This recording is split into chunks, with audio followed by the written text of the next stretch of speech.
Hey there, folks. So welcome to Spectrum Pulse. We talk about music, movies, art, and culture, and I am currently in Atlanta. Actually, I'm in something of a parking garage outside the Museum of High Art in Atlanta. It counts, sort of, I think. Oh, except, oh God, it's hot in here. Moving besides that, I actually did not bring my camera in to do any filming inside the Museum of High Art. It just struck me as kind of wrong-headed. I'm not the sort of person who believes in bringing cameras into museums or art galleries. Kind of tarnishes the singularity of that experience. But that's a conversation for another day. Here's a little bit of a layout how I'm going to be doing these vlog reviews sort of thing. Basically what I'm going to be doing, I'm going to be shooting slightly longer segments throughout the course of my travels. No guarantee I'm going to be able to cover everything in the same length and depth that I typically do in my regular reviews, but hey, you never know. You might even see some people you otherwise know along the way. Who knows? We might even have a little bit of fun here. I'm traveling on my own this time. I might encounter some sort of wacky shenanigans. You never know. Beyond that, before I get into the reviews proper,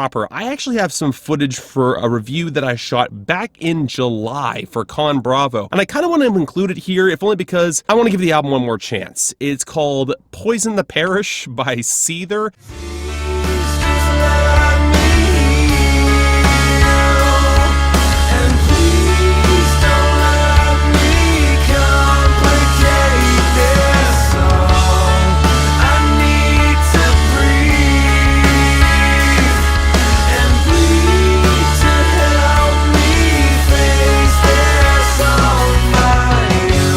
And I gotta admit, not a huge fan of the band, but I figured that a long, protracted bus trip to Con Bravo, it might be the perfect sort of bus driving music to lull me into the appropriate mood on that sort of trip. So, I'll see you then. And so, I am off the bus, and I am now in Hamilton. It looks alright. Not a lot of people around, I guess, but hey, I can kind of make that work. Doesn't mean a lot of people are going to hop up in my shots right now, and not sure we're going to have a guest yet, but hey, we'll work on that. Just starting off the vlogs, we're going to figure this out.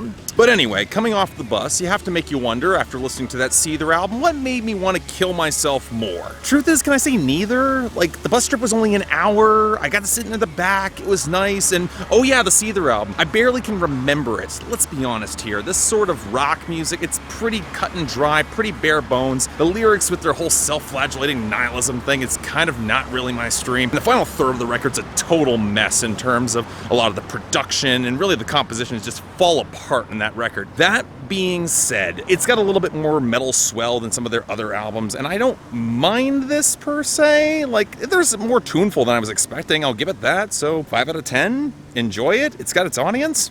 I figure might as well give it one last chance in order to surprise me. So, okay, is it gonna get any better than this?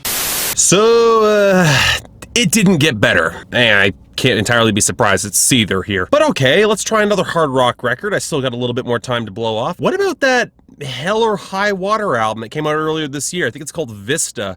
I want it all you've got to give. I want it all.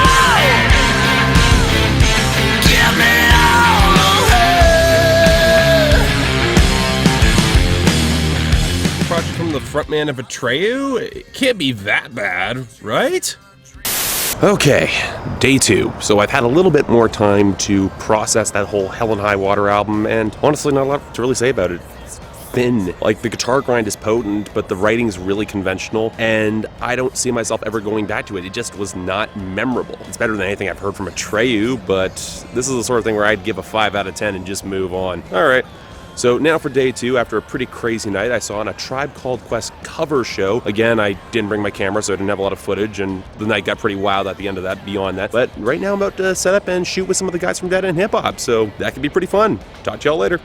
So, day 3 of my trip down and my vacation, and the Dead End Hip Hop shoot yesterday was absolutely phenomenal. Really kind of a dream come true. I've been watching these guys for years, and to meet a bunch of them in person. We actually shot 2 videos, one special little thing for their podcast. I think that turned out really well. I really enjoyed getting a chance to meet all the guys, so not sure when that'll come out, but hopefully soon. In the meantime, let me knock one more rock review out of the way. I'm still listening to that Steven Wilson album, trying to articulate my thoughts on it, but let's talk about, I don't know, that freaking Nickelback record that came out earlier this year. We're smoking dynamite, too many fuses to light. Kingdom come on the run.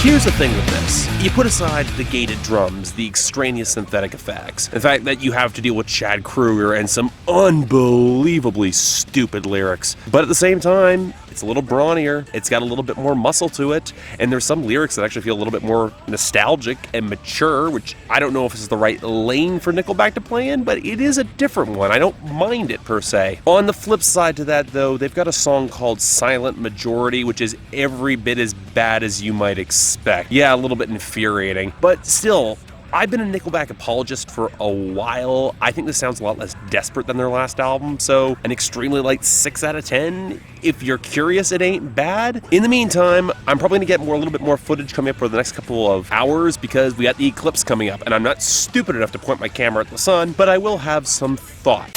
So okay, it looks like the eclipse is starting. So let me talk about this whole phenomenon that's going on first. So I'm not gonna point the camera at the sun and show you guys the eclipse. I wanna show you something else, the crowds. Keep in mind, this is a Monday. Some couples over there, got some things going on over there. Zoom in real close, look at all those people. Again, this is a Monday. Well, again, it's cosmic, it's a phenomenon. It's almost a marketing gimmick at this point.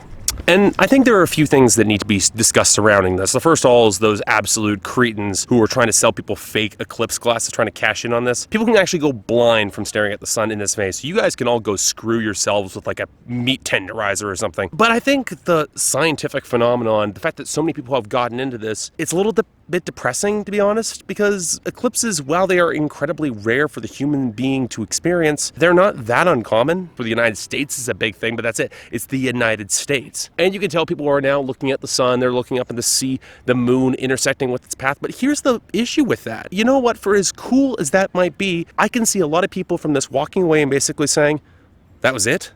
Seriously? That's all? That's all we get? It's kind of cool. The moon passed in front of the sun for 6 minutes. And that's a sad fact that it comes with a lot of science, and it comes with a lot of things in this vein. Science, especially this particular brand of science, it deals with small, it deals with the microcosm. It deals with things that might not hugely be evident to the average person. And it deals with all those little subtleties that the average person never wants to confront. And I gotta admit, one of the reasons I got into science is I can appreciate those subtleties. I've got a degree in physics. Like, I know the math behind what's happening here. I know what scientists are going to be measuring today. But I can see a lot of people who are used to a certain brand of science that is more commercially viable, much flashier, coming away from this event basically saying, that was it. Granted, don't get me wrong, I'm happy so many people came out for this, but at the same time, and this is the other big thing, where is all this enthusiasm about science when it actually matters on a larger, grander scale? When you deal with global warming and renewable energy and all those other elements that factor into science as a whole, especially in terms of scientific research, in terms of reflecting on how much science impacts all of our lives. I don't know, maybe it's a strain of the whole anti-intellectualism that can run rampant in parts of society, but there has to be more than treating this like a branded phenomenon and a Twitter hashtag. You like to see all this enthusiasm when it comes to global warming and climate change, but you're not gonna, because that's too slow, that's too gradual, and it comes to people cheering. There are people cheering. You're not gonna see this for anything bigger, or it's only here because it's an event. I wish people didn't need to treat science as an event or treat knowledge and that growth as an event. They could treat it as something more. Still, it's cool. After all, I'm here like everybody else, but granted, I'm on vacation. If I was working in the office, probably at some point, I doubt I'd have the chance to go outside. And again, I appreciate the applause, but I wish I saw this applause for other science. I wish that science didn't feel like it was on the chopping block of so many major governments, or that it was neglected as much as it was when it comes to research and business investment, when you can't see an all-out invention or paycheck that comes out of it. That's all. And we are back right now with the last review of today on my third day and final day in Atlanta. Let's talk about the newest album from Steven Wilson called To the Bone.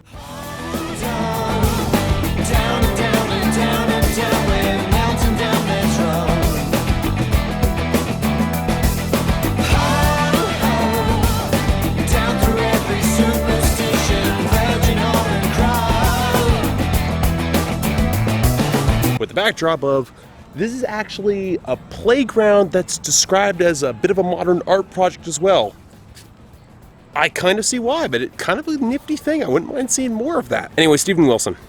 I I didn't expect it. Because coming off of Hand Cannot Erase, I made the proposition that there are pop instincts behind a lot of Steven Wilson's work that he never indulged in the same way as he probably could have. He could have done more in that regard. And you know what? That's very true. This was the album which he did it. It's a bit of a disconcerting experience. I'm not sure how many hardcore prog rock Steven Wilson fans following up from Porcupine Tree will like this album. I'd like to think they would, but at the same time, it's a bit of a different switch. Not that much of a switch. There's still a 9-minute song on this album that has a lot of guitar work that's primarily done by Steven Wilson himself. He apparently lost a lot of his backing band, you can kind of tell, but hey, baby steps in the right direction. But at the same time, in terms of the progressive pop that he was looking to be inspired by for this album, it came together unbelievably well. It's where his cleaner production, it actually kind of fits with more of a pop framework. It's where he can adapt elements of piano rock inspired by Elton John or Billy Joel, and it fits. He's always had that melodic sensibility, even since the very beginning. Probably a better fit for pop than it was for rock or even metal, and it carries over unbelievably well. I'm gonna say this right now, this is probably his best solo album. There's a number of tracks that pull on elements of, sure, pop music. You get some light popping beats. You get elements that are pulled slightly from that dynamic, but not that many of them, honestly. It still feels enough like a progressive pop album that's rooted in Steven Wilson's phenomenal grasp of melody. And again, he's got some phenomenal hooks on this project. I don't know if there's anything as good as Hand Cannot Erase. That's really probably the best song he's ever gonna make, so I'm not sure if I can expect that, but still, a lot of remarkable songs, and it feels more cohesive as a whole. And I'll say this for Steven Wilson, he delivers one of his best ever vocal performances. You can always tell he's a bit of an introvert, a little bit uncomfortable with fronting the mic and singing as expressively as he wants to, but here's where I think he hits the perfect balance. He's still got that introverted tendency, but there is an emotive presence to a lot of these songs, and a certain sense of earnestness that's properly placed that I think works phenomenally well. And his guest stars are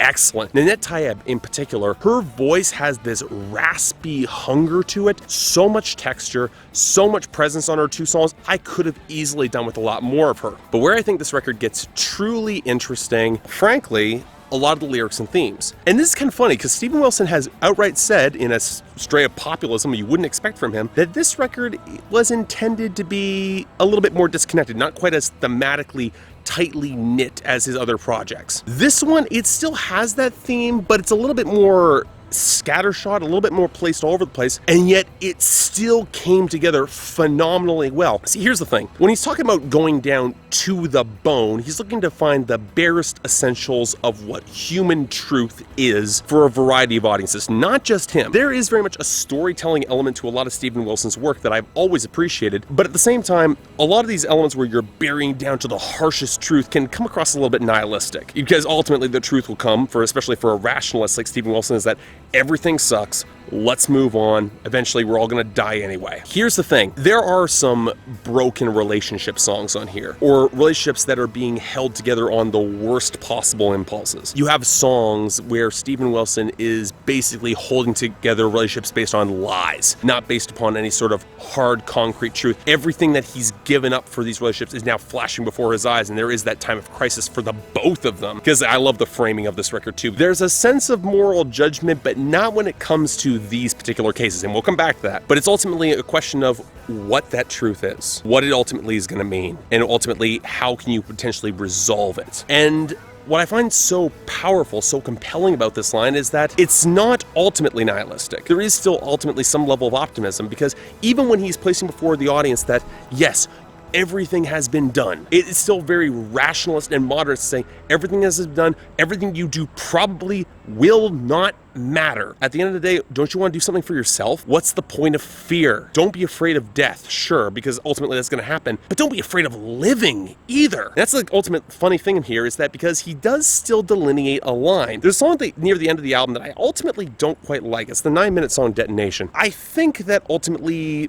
goes on a little long. I think ultimately the melodic progression doesn't quite click for me, but it's written from the perspective of the person who actually was a terrorist attack on Pulse nightclub, inspired by the elements of a religiously motivated suicide bomb. Now you can tell that Steven Wilson has no patience for much religion at all in this project, but he also draws a point. that is that person's truth. That is that person's subjective view of reality. And ultimately, how can you question that level of truth that is branded subjectively? Well, ultimately, when it impacts somebody else and impacts other people. And that's where the moral ambiguity comes in, because he does at that some point a finger at something. If you're going to not act as a rational actor, then ultimately you deserve all the consequences, and you deserve as much hell as going to be wrought upon you. There are songs where when people actually act and behave badly, they face the consequences, and even Steven Wilson is calm enough in his frame to realize they're all going to that same asylum, and he might be joining them. But at the same time, I've always had a bit of a weakness for this sort of writing and style where you're confronting the truth about how broken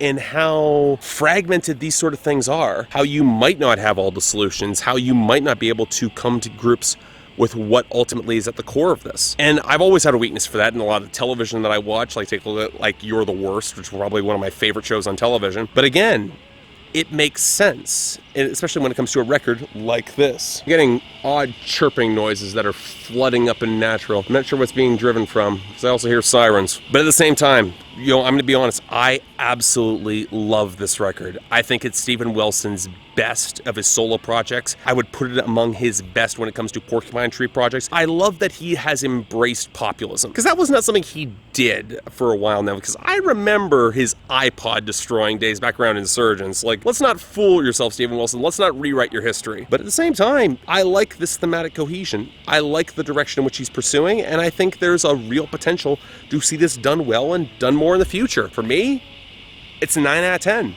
It's one of the best records of this year. And honestly, he got there on being one of his most accessible records. And that in itself is kind of amazing. I highly recommend you check this out. It's most certainly worth it. But until then, I'm probably gonna be bouncing up to Lexington next. We'll see what's gonna happen along that route there. I got Billboard Breakdown coming up too. But of the 4 reviews I have, I'm sure you all have opinions on them. But until then, I'm Mark. You're watching Spectrum Pulse. I'll see you next time.